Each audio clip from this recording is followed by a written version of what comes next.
Mapagpalang araw po sa ating lahat. Ako nga po pala si Angel Jen Agner at welcome po sa aking 365 Daily Devotion ni Pastor Russell Ocampo. At ngayong araw po ay February 27, 2025 at ang topic po natin ngayong araw ay Covenant of Works. Paano lumalim sa Biblia Special Series 3 of 10, and ang scripture po natin ngayong araw ay Romans 5 verse 12.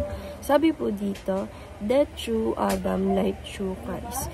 Therefore, just as sin entered the world through one man, and death through sin, and in this way, death came to people because of sin. Sa Tagalog po, si Adan at si Kristo. Ang kasalanan ay pumasok sa sanlibutan sa pamamagitan ng isang tao, at ang kamatayan ay pumasok sa pamamagitan ng kasalanan. Dahil dito, lumaganap ang kamatayan at sa lahat ng tao sapagkat ang lahat ay nagkasala. And teaching number 1, Adam is the head of humanity. Sabi po dito na si Adam po, siya po ang head ng humanity. But ang pinaka-president talaga ng humanity is ating Panginoong Diyos. Dahil nga po siya ang nagawa sa atin, nag-create sa atin. But Adam is the head. Parang siya po yung vice president ng humanity.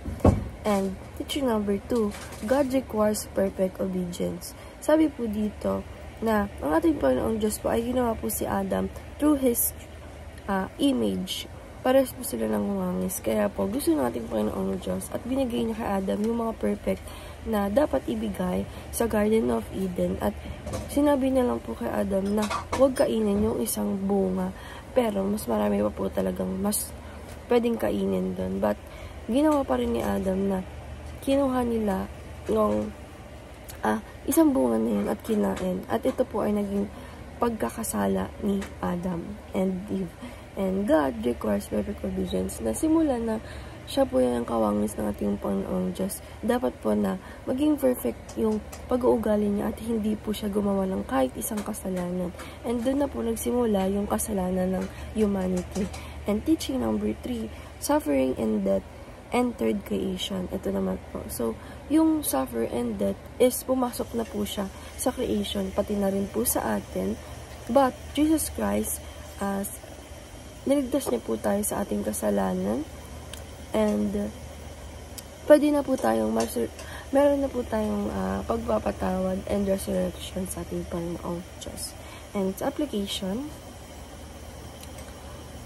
compare yourself to God's standard. Sabi po dito na apply po natin sa sarili natin, na i-compare natin yung sarili natin sa standard ng ating Panginoong Diyos. Kasi kung i-compare natin yung sarili natin sa mga kapitbahay natin at sa iba pa, ibig sabihin, masasabi natin sa sarili natin na hindi tayo makasalanan. Pero pag kinonfer natin yung sarili natin sa standard of God, lahat tayo magiging makasalanan. And application number 2, contemplate the gravity of sin. Sabi po dito na apply po natin sa sarili natin na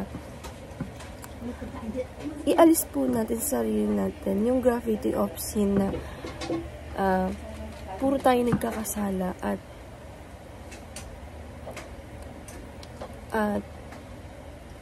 and application number 3, cherish the greatness of covenant of grace. Sabi po dito na apply po natin sa sarili natin na i-cherish po natin yung greatness of our God and the covenants of grace na pag-aaralan po natin bukas, na i-cherish po natin ito, na tayo po ay maniwala at manampalataya sa ating Panginoong Diyos at magpasalamat po tayo sa pag-alay ng ating Panginoong Diyos sa kanyang anak na si Jesucristo, na pwede na po tayong mabigyan ng pagpapasensya, pagpapatawad ng ating Panginoong Diyos sa ating pagkakasala dahil sa kanyang anak na si Jesucristo.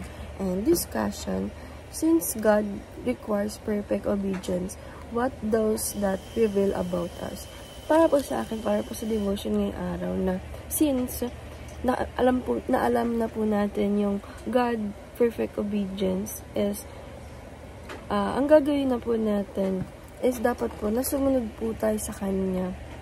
Dahil nga po, ginawa niya tayo through His image at dapat na yung standard po natin is hindi standard ng iba, kundi standard ng ating Panginoong Diyos para sa atin. And ayun lang po ngayong araw. Maraming salamat. God bless.